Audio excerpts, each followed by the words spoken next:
Good morning, everybody. Welcome to this week's webinar from Anicca Digital. It's with the greatest pleasure to introduce Darren Wynn.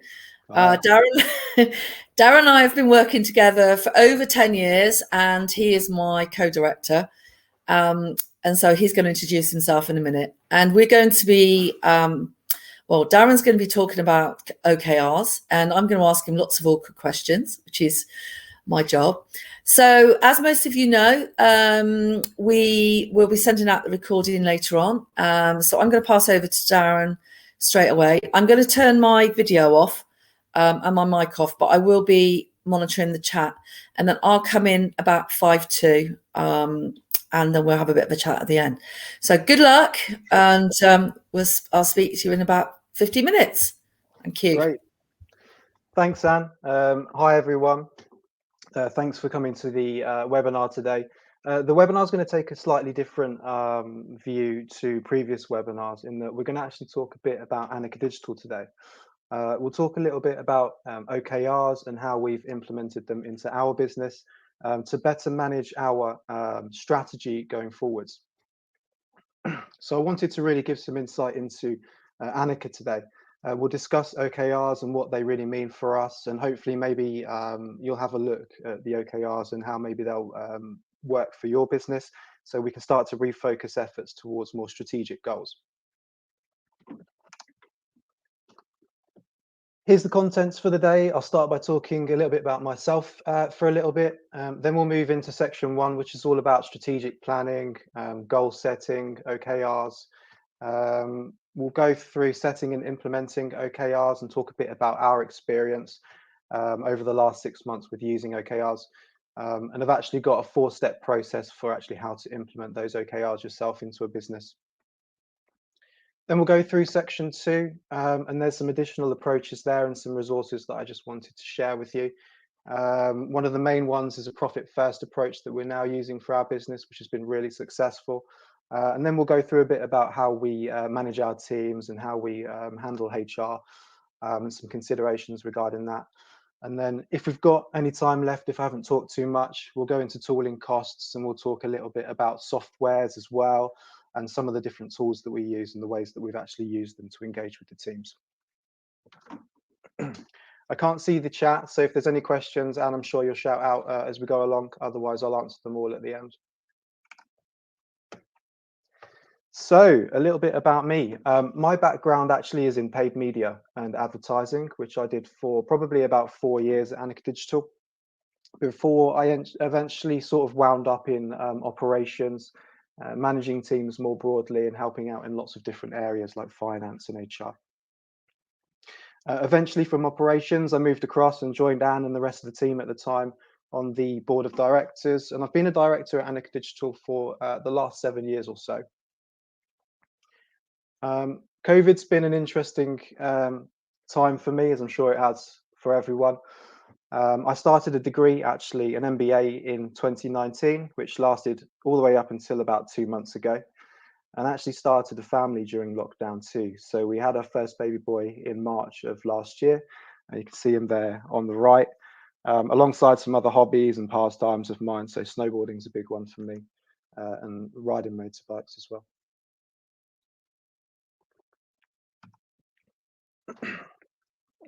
Onto a little bit just quickly about Anicca and our background. I'm sure you're aware of us by now, but we've got huge experience in working with companies that manufacture and build their own products, specifically sectors such as manufacturing and supply chain, medical health, scientific, logistics, supplies and services, and logistics businesses. And then we work with direct to market companies, e-commerce, and global distribution networks as well. And there's a nice selection of clients that we work with at the moment there, the NHS, and Palex is one of my clients.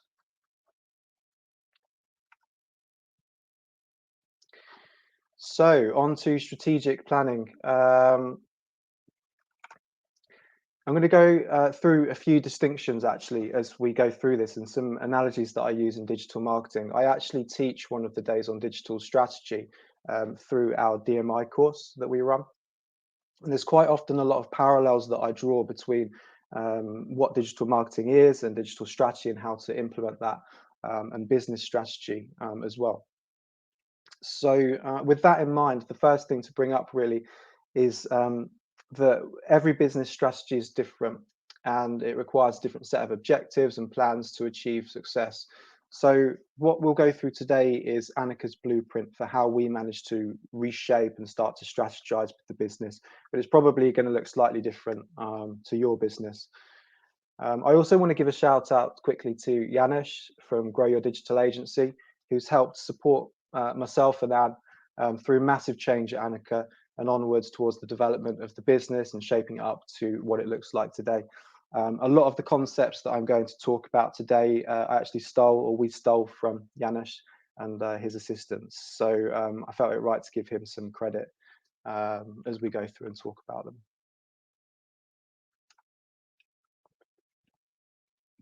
So we might as well start at the beginning with what OKRs are. So OKR for us stands for objectives and key results. So these are a set list of objectives used by us at Anicca to achieve the plans that we set out from the start of our financial year. There's something that we've worked really hard to implement this year, but this is actually the first year that we've been using them. So in a way, we're still kind of learning and developing as we go. But even in the short space of time, I think the last 6 months that we've actually been engaging with OKRs, we've seen some really amazing results at Anicca. Previously to OKRs, we would have probably used some sort of KPI or tracking system to help track our progress. But what we often found was that the KPIs that we were using really only told half a story, mainly in tracking what had happened, but less so in trying to strategize and plan forwards to see what we can do to affect change. So KPIs are important, obviously, but they don't necessarily account for the actionable steps required to push the business forward and to action the strategies of the business. So they're good for reviewing what's happened, but not necessarily good for starting discussions about what needs to happen in relation to an overarching goal.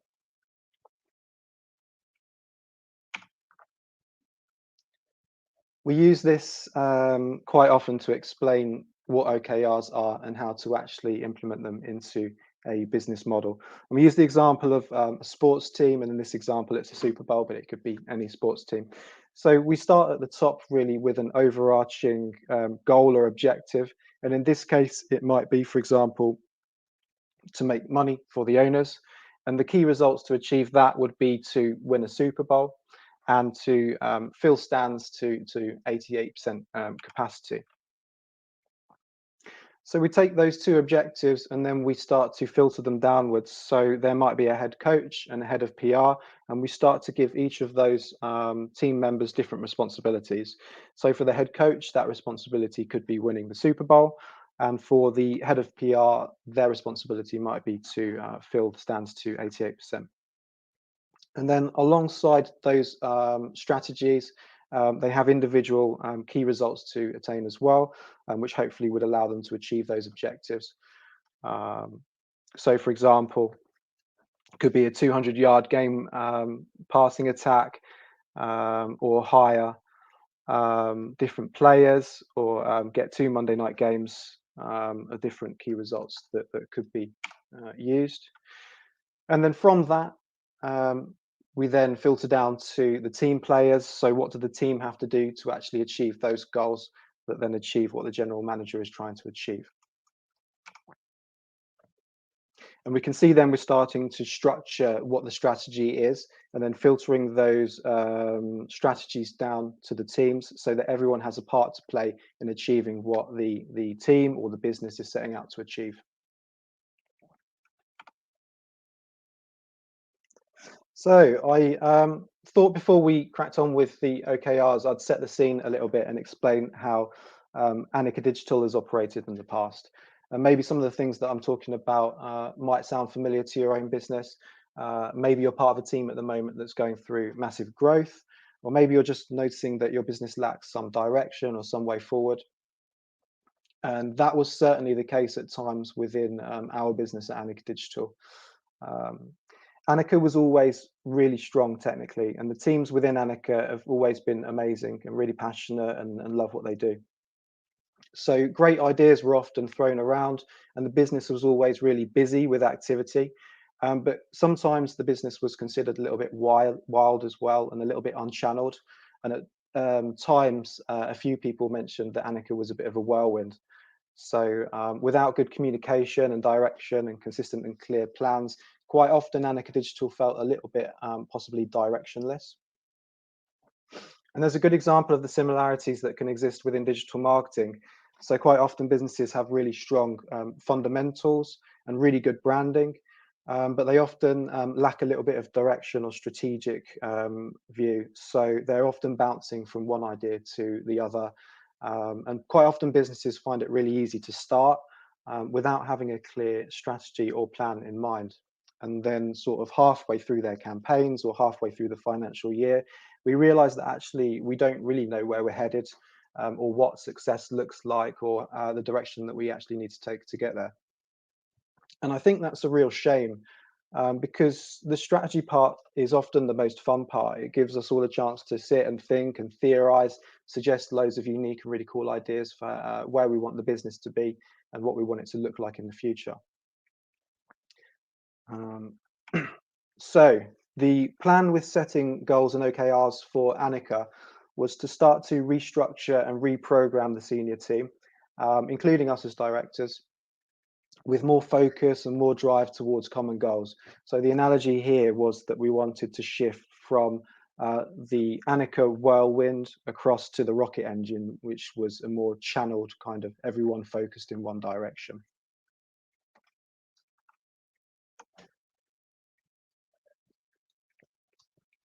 Just briefly about what strategies actually are in relation to plans, because I think sometimes the two can get a bit mixed up and it's caused us some issues in the past. So when we talk about strategies, we're really talking about the overarching methods for reaching a goal.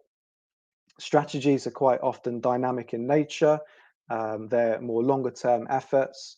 And they can change based on a variety of different things over time. For example, economic factors, internal factors, and as situations evolve and become clearer over time and better understood, that can also change your strategy as well.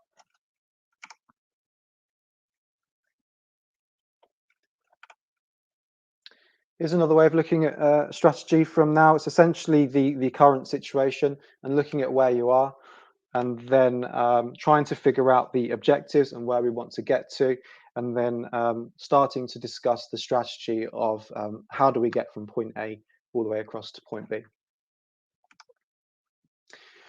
Plans, on the other hand, tend to be a little bit more static.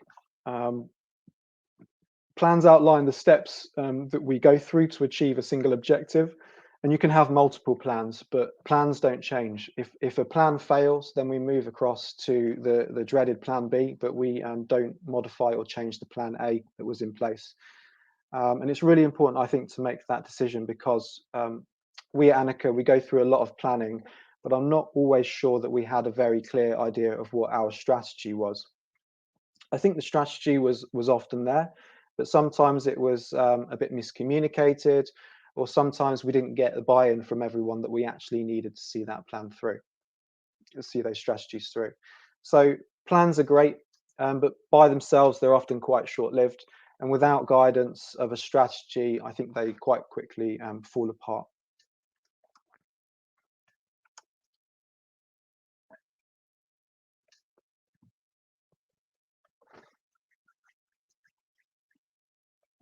So we'll go through setting and implementing OKRs now. The OKRs were something that we spent the last 6 months trying to implement alongside Janusz and the team.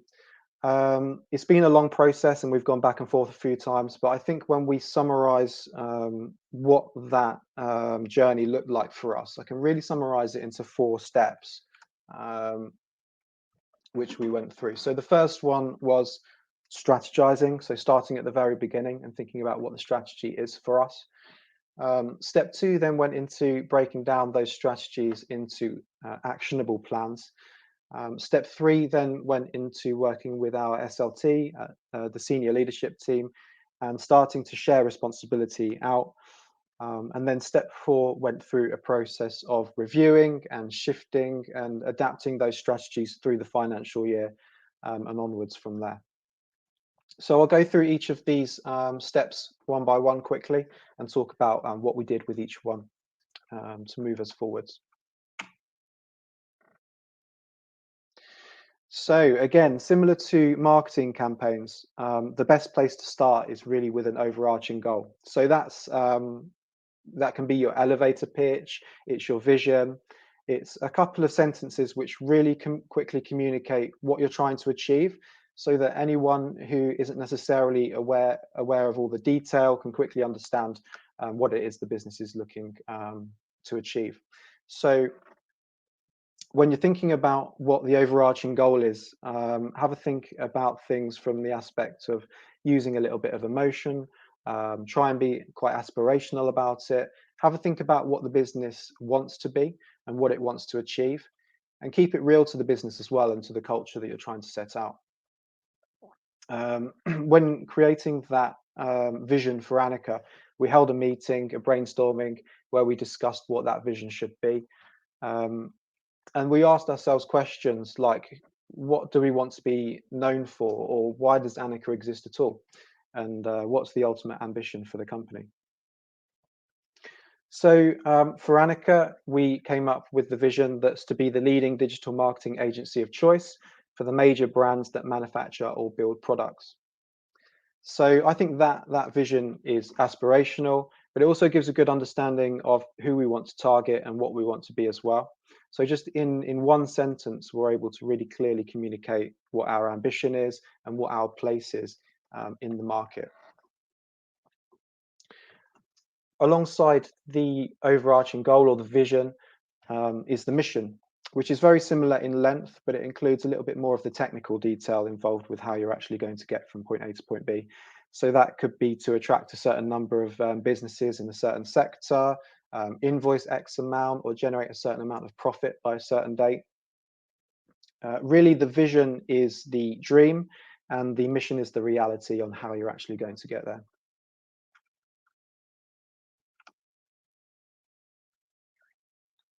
So once we have our overarching strategy and our mission, we then started to break these down into actionable plans to achieve within each of the various teams in the business. I call them the pillars of support, but essentially they're just the core parts of the business that are able to actually affect change. Each of these teams, similar to the sports analogy, need to have their own core set of goals. These goals all work together to achieve the mission statement and the vision for the business. An example here is within finance, where the plan might be to generate 15% profit by the end of the financial year through cost saving and through profit modeling.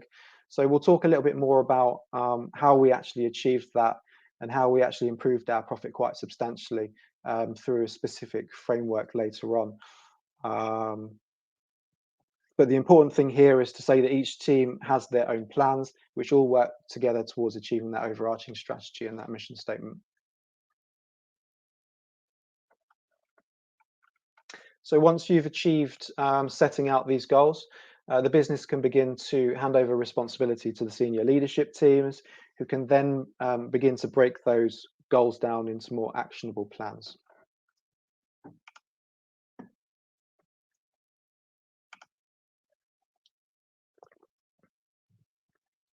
So responsibility, this was an interesting one for us. So quite a lot of small businesses especially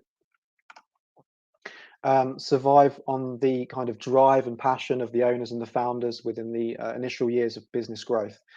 And they tend to take on the majority of the responsibility. So when things go wrong or we don't quite hit targets, everyone then turns and looks at those individuals for the answers.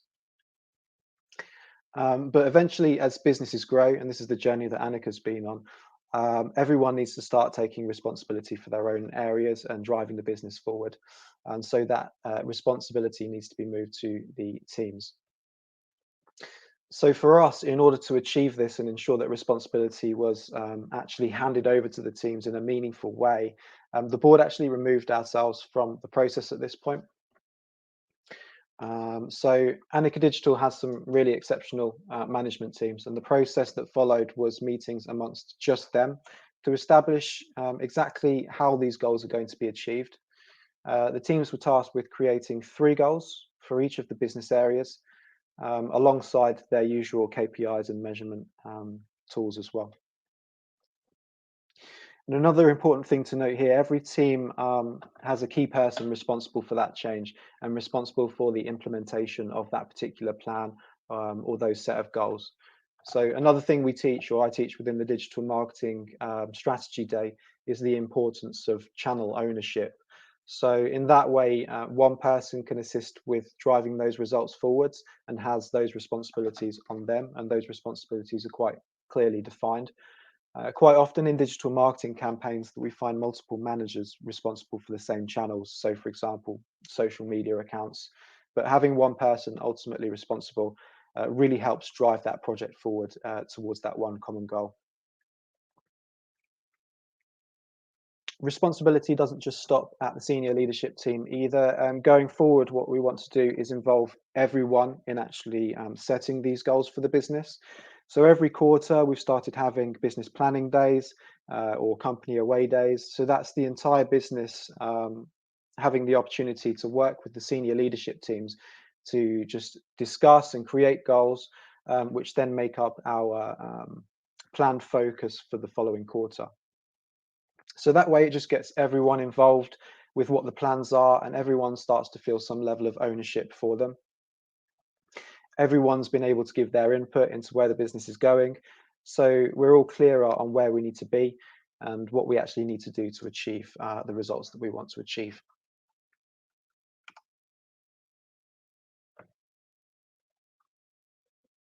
Finally, on step 4 of our implementation of OKRs is the consistency and the adaptation of strategy over time. So planning and strategy, I think quite often falls apart at one of the most important stages, which is the implementation stage. So quite often what happens, and it's quite true of digital strategies as well, is that the business succeeds early on in communicating what that strategy is and sets out some really nice plans. And then business starts and everything gets swept away into the daily management and responsibilities of work.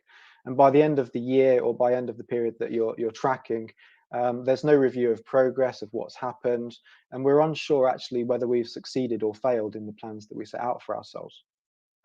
So quite early on in this journey, it was really important to set meetings regularly and clearly explain what the process of the meetings was, to ensure that everything was being tracked properly, and to try and improve the discussions that we were having with the senior teams.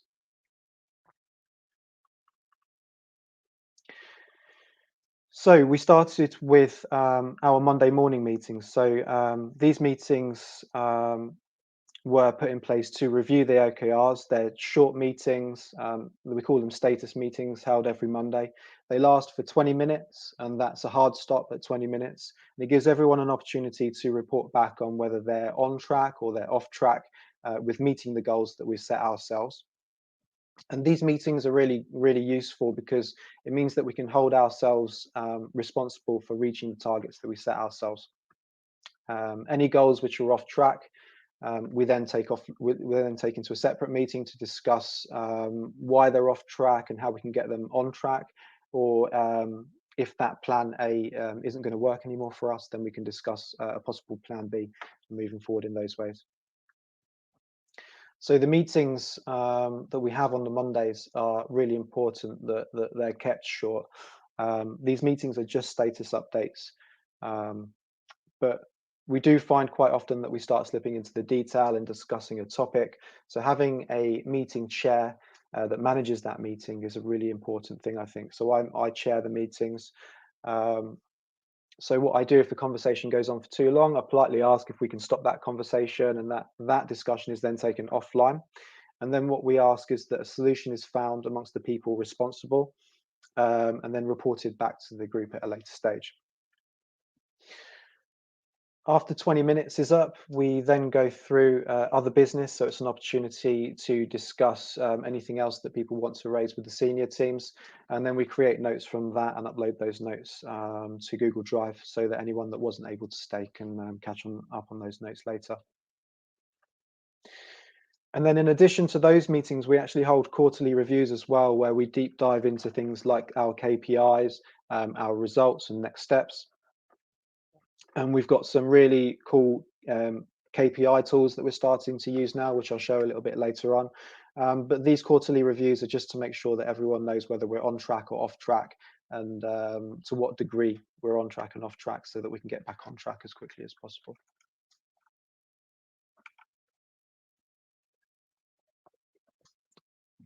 So there's our 4 steps. Just to summarize quickly, kind of how that looks in a structure. We have our overarching goal and vision, followed by our mission. And then we go through, and each of the teams has their own strategy and what they're trying to achieve, their more mission statements. And then for every quarter, they work with members of our team to create quarter 1, quarter 2, and onwards goals. And there's usually between 1 and 3 goals for each team, which then help to drive forward on those strategies that we've put in place.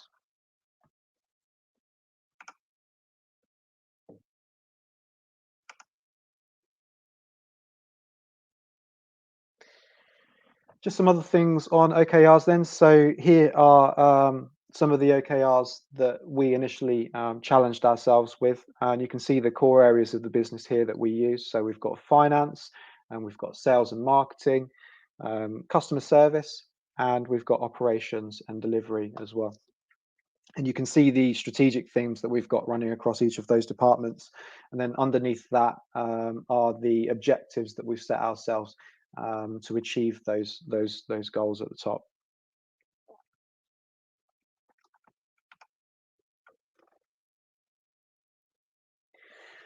I wanted to just briefly talk about detail and complexity of things. So at Anicca, as an example, we've got a huge amount of data that sits behind all the goals that we set ourselves.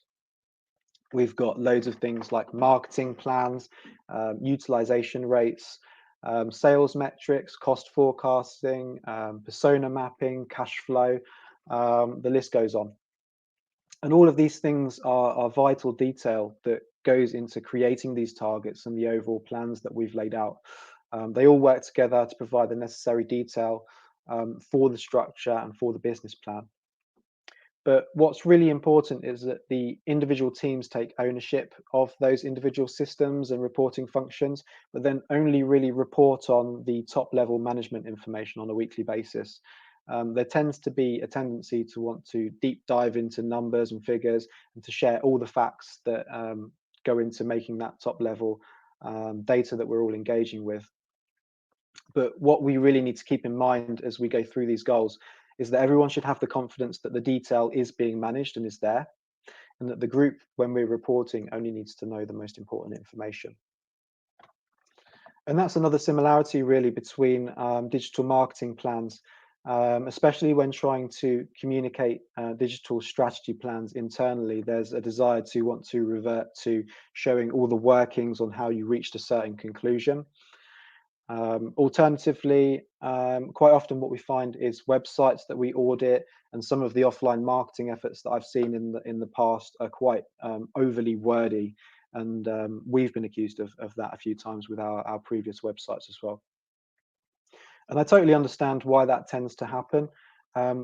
Companies want to prove that they know their stuff by showing the workings and trying to get across as much information as they possibly can. Unfortunately, that usually has the effect of draining the recipient's time and energy, and that message usually ends up getting lost entirely.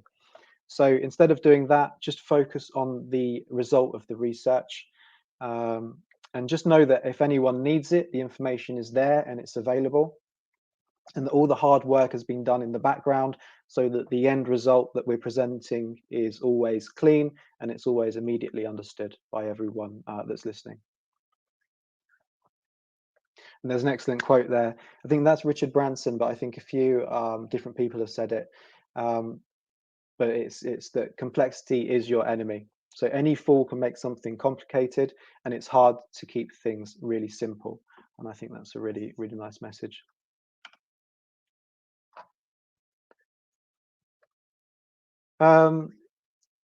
Crucial to making the OKRs work for us was having a really strong senior leadership team. And I want to give a quick shout out to the Anicca team that's made all this possible. So I think what's really important when building teams is to be quite aspirational in the hiring of teams. Anicca's always been quite picky about who we choose to bring into the business. Everyone at Anicca has amazing experiences and brings something new to the table, and that's really true for our senior leadership team, who've been working really hard to develop those plans and take ownership for the business in various different ways. But obviously, it isn't just our senior teams. Everyone's works really, really hard to make sure Anicca stays on track.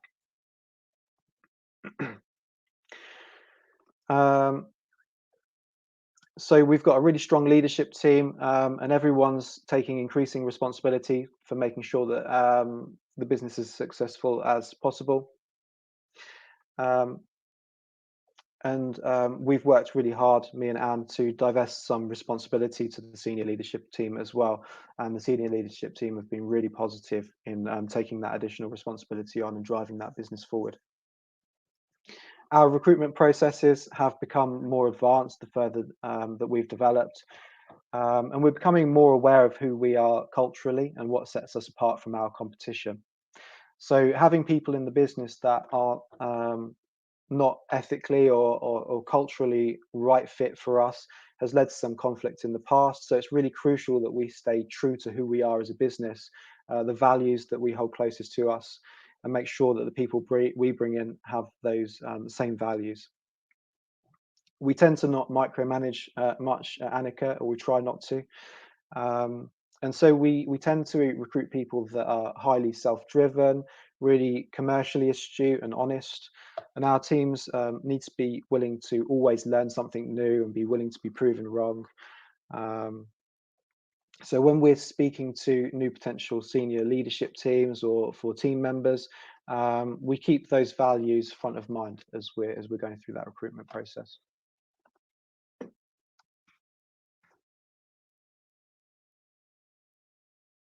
This is just our current senior leadership team, and me looking very stern there at the top. So what have we learned so far from doing the OKRs? Well, Anne might be able to tell us some of the things that she's learned as we've been through this journey, but for me, it comes down to 5 or 6 points. Firstly, it's that change doesn't happen as quickly as you would like. And quite often, the bigger the business is, the slower that change tends to happen. Where I've been with Anicca for a long time, and when we were smaller, the change could happen in a flash. It was always rapid and exciting. But as we've grown, things move at a much slower rate now. So processes tend to take longer to implement, and they often take 3 or 4 times to get it right. We often find that people are quite used to going in a certain direction or working in a certain way, and the business is quite resistant to change sometimes and looking in a new direction. So with all of those things, we've just learned to have some patience. Patience is obviously key to these things. And by using the OKR system and by using some of the tracking documents I'll talk about later, we're able to track exactly what's going to pace and what's starting to move a bit slower, so that we can then put in place those plans to speed things up. Next thing is that we don't necessarily have to get things perfect, but we really just have to get things started. So by that, going back to my earlier point, I don't necessarily mean just launching into plans immediately and getting going, but rather structuring things the right way with the right strategic goals and the right communication, and then just giving it a go and adapting and changing the plans as we go through, rather than trying to get plans 100% perfect from the very start. Similar to digital marketing, quite often what you can find is that plans and strategies are just obsessed over until people try and get them 100% perfect. But the upshot often of that is that actually 95% of the work is done quite quickly, and then that last 5% takes an absolute lifetime to get us over the line. So we need to just understand that things are never going to be perfect, and what's most important is that we actually start that journey, and that journey is an iterative process of development as we move through. And that moves on to goal setting and goals being missed. So as with anything, the first few times of doing something new, it's natural that we're going to miss a few targets, or that we're not going to achieve certain goals that we set ourselves. But what's most important here is not necessarily that we did or did not achieve goals that we set ourselves, but more the reasons why we didn't achieve those goals, and then supporting each other so a solution can be found to a particular problem. So we get a little bit better every time we do this process. Another one, which is probably quite obvious but gets missed quite often, is that communication is really key to the success of OKRs and to the success of anything really. Quite early on, what we did was we were having really huge conversations with the SLT about processing and developing and changing the business, and we thought we were doing a brilliant job of communicating. What we realized within the first 3 months was that we actually hadn't communicated any of that to the wider teams. So outside of the senior leadership team, actually it was just business as usual, and no one thought that any changes were actually being put in place. So what we did was we communicated all of those plans, and communicating the facts, not necessarily all the detail and all the work that we'd put in, just the top level stuff, so that the teams understand and work with the senior leadership team and board to put in place that change. And we don't get communication right first time every time, but with every quarter we're finding ways to improve our communication and do a better job of speaking to the teams and communicating those plans. Finally, I wanted to talk about giving away responsibility, because that can be tough as well. When the business is small, we find that we're used to doing things our own way and taking that responsibility, whether the plans succeed or fail, on our own shoulders. So when you give away responsibility to others, you start to realize that the way that you would do it is not necessarily the way that someone else would do it. And that's not necessarily a bad thing. And actually, it can be quite exciting to actually see how different people can achieve the same result in a different way. I think ultimately with that kind of thing, it's about a collaborative effort. So taking the experience from those that have been there before and got the t-shirt, along with people with newer ideas, trying things that might not necessarily have worked in the past, but might actually work now, and trying things again and trying things in a different way.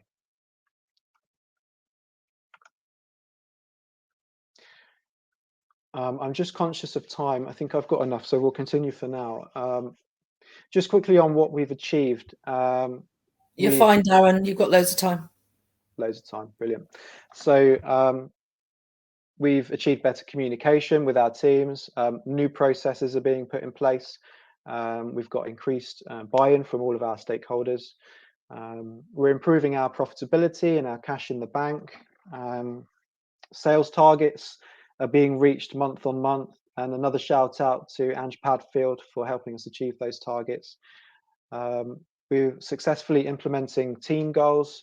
We're taking shared responsibility for our team, so we're all becoming responsibility for the success of the business. And we're improving our utilization rates amongst our teams month on month as well, which is all brilliant.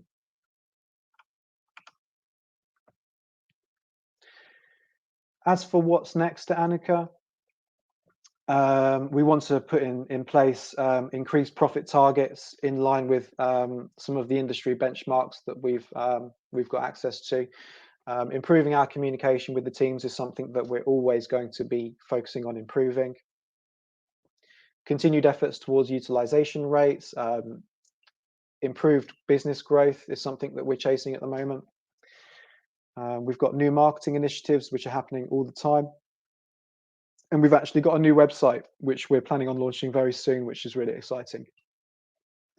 And we want to improve how we're cascading those goals and those OKRs down to the rest of the teams as well.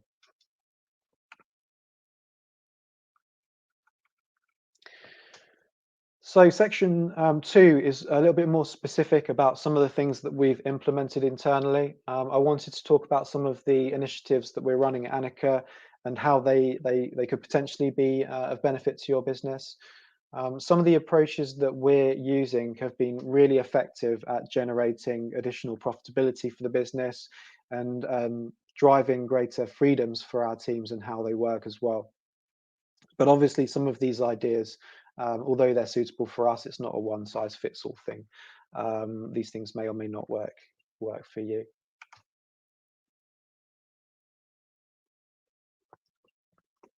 So the first one is profit first.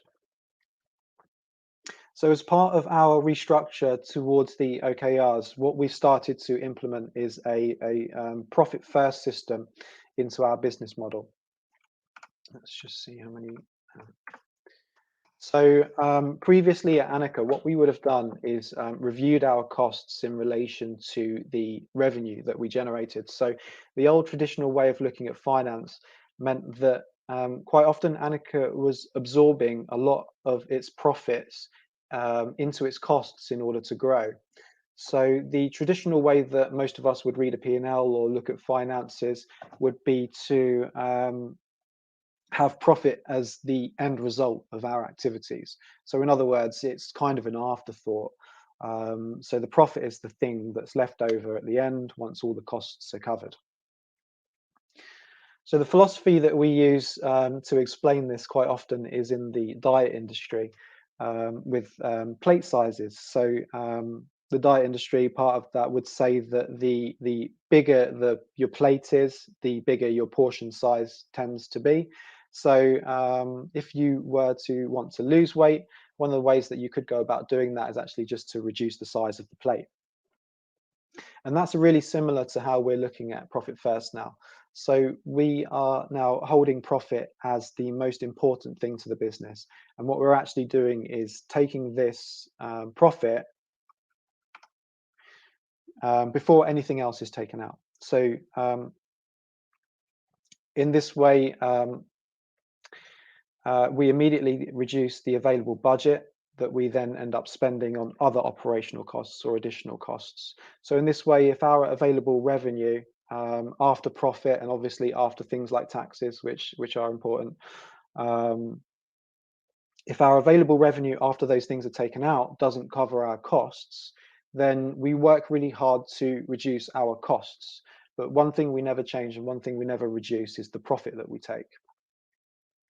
So by instilling this philosophy and by supplementing that with certain mechanisms to ensure that that philosophy is successful, we've actually changed the business and the way that it views profit and reduced our costs to more appropriate levels.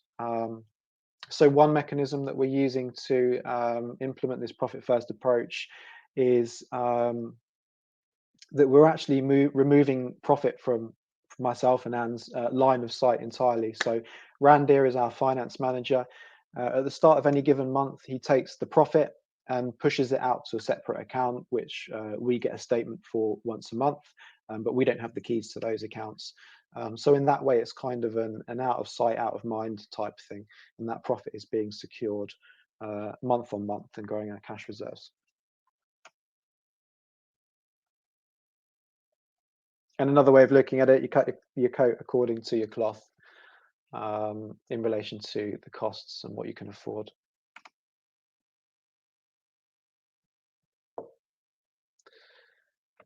Quite often, I've gone through most of this, but at the end of the month, if we take our profit first and then we cover our costs, there'll be a small surplus at the end of it. That's our budget for additional things like business growth, or we can consider putting that into a bonus pot for the staff. There's loads of different things you can do with that surplus at the end.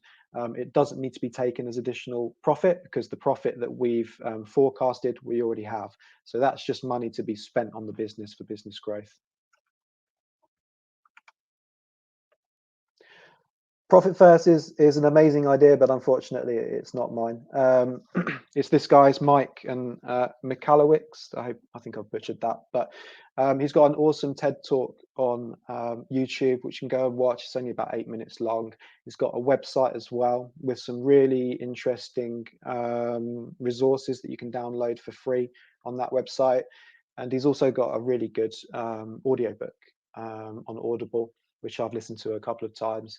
And there's just a really nice, quick, fun read about profit and how you can generate more of it.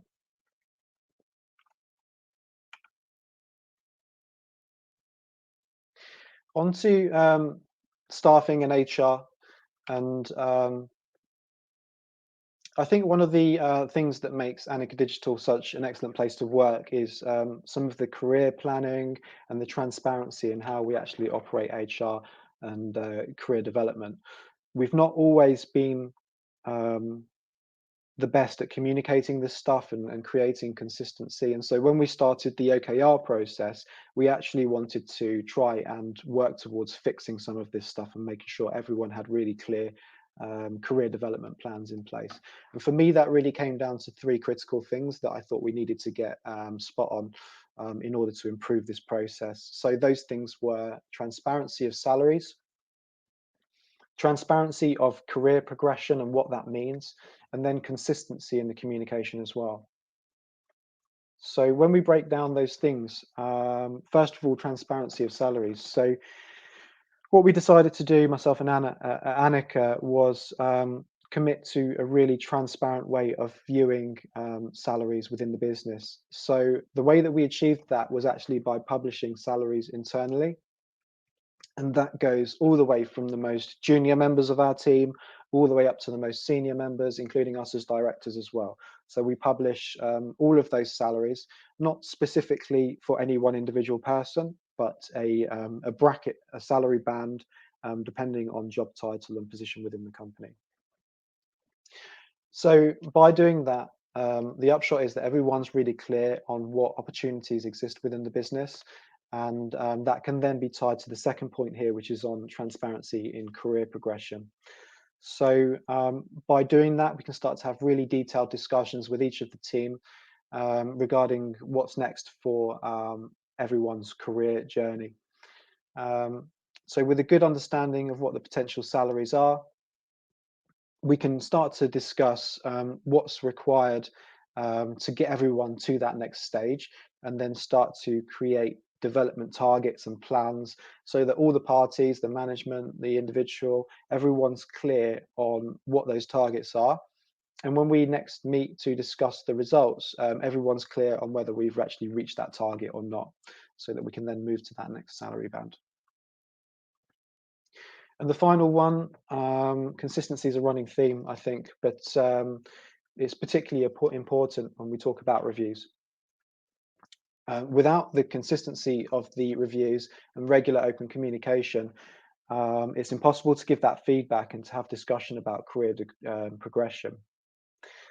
So that's something we've worked really hard on and will continue to improve as we go forwards. So now we hold reviews every 6 months with everyone.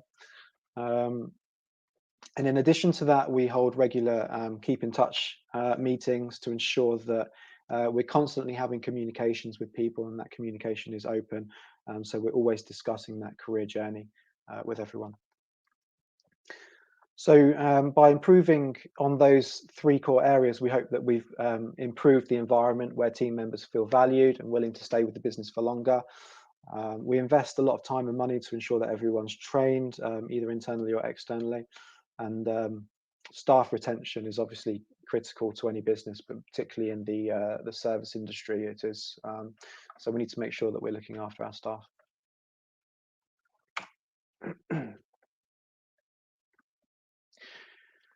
Finally, I just wanted to talk about flexibility. It's obviously a hot topic at the moment with lots of businesses considering COVID.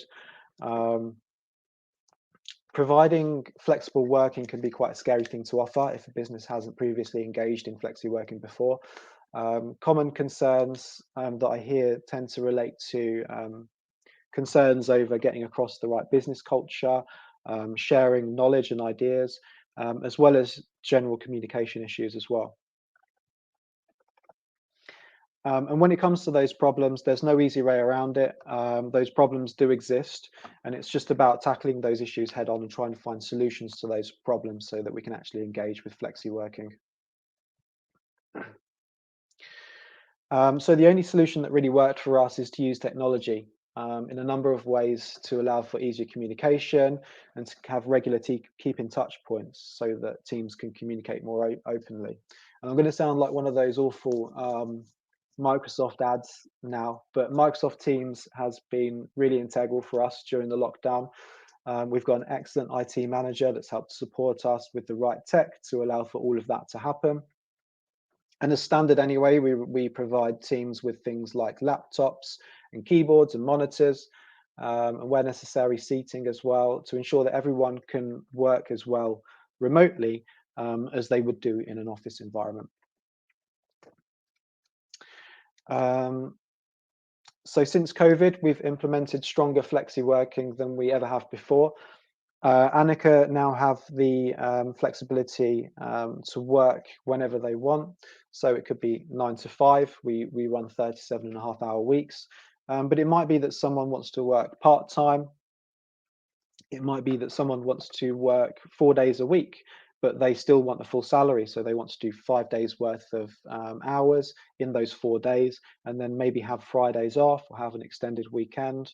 Alternatively, people might have childcare responsibilities, or they might just work better in the evenings or at weekends.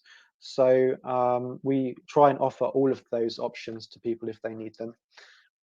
In order for that to work, obviously, we really need a really strong operational system and making sure that there's just open and regular communications with our teams. In addition to flexible hours, we also offer flexibility in where staff can work. So we've got an office, it's based in Leicester, and that's available for staff anytime during the week. The official opening hours are Tuesday, Wednesdays and Thursdays at the moment. However, staff are able to visit the office outside those times if they wish. And staff are never actually required to come into the office. They have the option to come in if they like on any given week, but no one is expected to come in.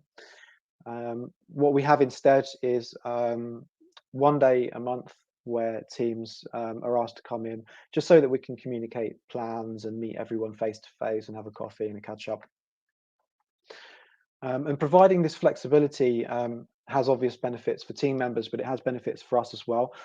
Since we've been offering this sort of flexibility, what we've been able to do is open ourselves up to the wider job market and actually start to recruit nationally. And what that does is it allows us to remove ourselves from local skills shortages, for example, because without necessarily having to come into a physical location, we can recruit anyone from anywhere. So we can get talents and skills from across the country. How am I doing, Anne?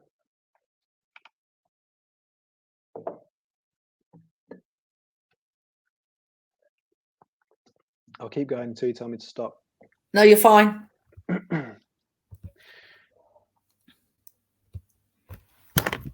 You've got loads of time, don't worry. Okay. So Anicca Digital has always looked to recruit graduates and interns with roles within the business. But in order for that to happen, there's a couple of important things to think about and important steps to adhere to in order to make that as successful as possible. The first one is, does the business have the time dedicated to training, quality control measures, and the development necessary to actually upskill unskilled or inexperienced staff? Second one is, do you have the right recruitment measures in place to find the best possible candidates for those positions? When you're going through that recruitment process, it's obviously going to be different from how you would look to recruit an experienced member of staff. So you want to be talking more about soft skills like communication or ambition or a desire to be in a certain industry. We need to make sure we've got the right support measures in place.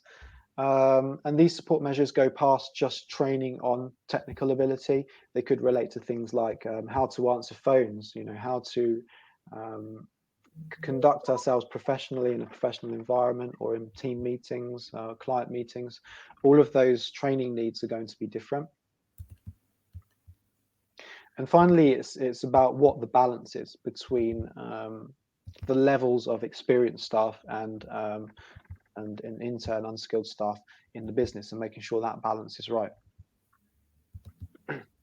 So all of those questions are some of the vital things that we need to ask ourselves before we bring unskilled staff into the business. For Anicca, it's quite easy. We've got a background in training and staff development, which means we're quite uniquely placed to recruit unskilled workforce than others might be.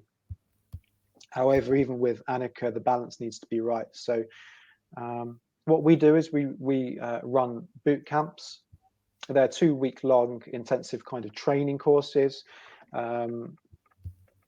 which train people on the core fundamentals of digital marketing and digital strategy. And the bootcamp initiative is great for us because it allows us to see who the ideal candidates might be for future roles within our business. And we're able to give something back as well. So for the candidates, it gives them some real world job experience, and it's something that they can put on their CVs and take forward. Unskilled workforce have been a real asset to our teams in the past. They're not just cost effective, they come with loads of new and interesting ideas. And it also allows us to manage our capacity a bit better as well by allowing the most experienced senior teams to focus on things like digital strategy or high-level technical implementation, and they can take on some more of the admin side of things.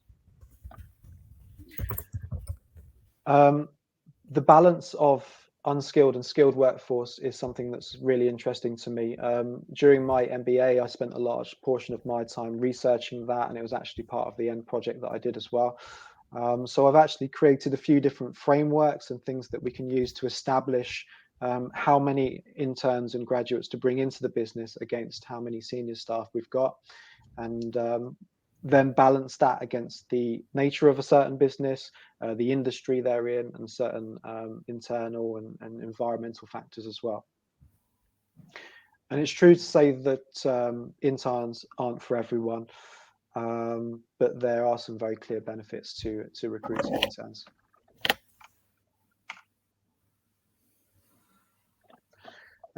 There's a graph there on how long it takes for trainees and interns to get up to speed with experienced staff. It usually takes between 6 and 10 months for someone to get up to speed, as long as the training is correct. I've got 3 minutes now. You've got 3 minutes, yeah. If you just want to go through the tools. Whiz through these then. So some tools that have helped us with the OKRs, and just some tools that have helped me generally. The first one, cloud collaboration tools. We all use them now, I think. We're all aware of what they are. We use Microsoft Teams and Google Drive. And the example I've given here as well is with some of the OKR documents that we actually use to manage the business. So this is our 20-minute team meeting. You can see we've got each of the different teams here. So finance, sales, customer service, and operations teams. And we keep our vision and our mission right at the top so everyone can see that every time. And then within each of these teams, we can see we've got the various different goals, who's accountable, whether they're on track or whether they're off track, and then the percentage to which they are on track or off track. And then if something's on track, we can say that's fine, move along. And if it's off track, then we can all as a group start to discuss how to get back on track with those things. Process Street's a really cool one. If anyone's struggling with trying to implement processes into your business at the moment, the typical way of running processes would be to just have a Word document, which is on a computer somewhere, which just has a step-by-step of first do this, then do that type thing. And I find that quite often with those sorts of processes, they get lost in a filing system somewhere. Loads of energy gets poured into creating them, and then pretty soon they get forgotten about and no one sees them again. So Process Street is a tool which is more tangible. And you can see on the left here, we've still got those step-by-step processes for this is the accounts payable process, for how we achieve a particular process. But Process Street goes one further by actually being able to engage with this process. So for example, for this one, you can see there's a send email button here. So what actually happens is, as someone goes through that process, In this particular example, it will pre-populate certain fields to then generate an email off the back of that process. And then someone can actually send that email from this system, and it just goes off to whoever it needs to go off to, and that process can continue. And you can just make sure you've got excellent consistency and the process is followed every time. And then it's just a case of balancing whether people are actually required to use Process Street and follow a strict process, or once they get used to that process, can they then take it offline and just do things their own way. I think a lot of this stuff that we're doing is adding a lot of flexibility and dynamic nature, because everything moves in our industry so fast. You have to be really agile. So you can't just have Word documents with stuff. You've got to be collaborating. You've got to use tools that are always moving. So this is another one, isn't it, Darren, called Lucidity?